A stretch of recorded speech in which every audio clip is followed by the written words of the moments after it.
Sveiki, su jumis sveikinasi neįtikėtini faktai. Danielis Lambertas buvo labai energingas ir stiprus vyras, nepaisant to, jog svėrė 318 kg ir tuo metu buvo storiausias pasaulyje žmogus.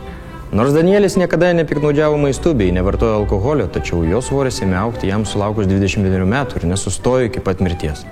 Danielis nuolatos rūpinosi savo sveikata, mankštinosi ir stiprino savo raumenis. Jis galėjo panešti 250 kg svorį ir nueiti daugiau už įprastus žmonės. Kartą jis su savo šunimi nuėjo į šokančios meškos pasirodymą Leičesteryje.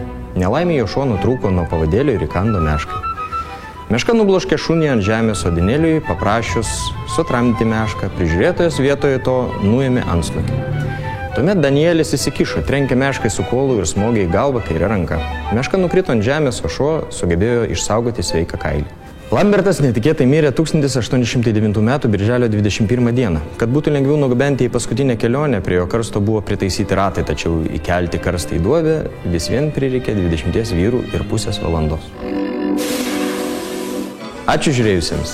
Visus laidos neįtikėtini faktai reportažus galite rasti internetinėje televizijoje betabu.tv. Taip pat kviečiame mus sekti Facebook puslapyje.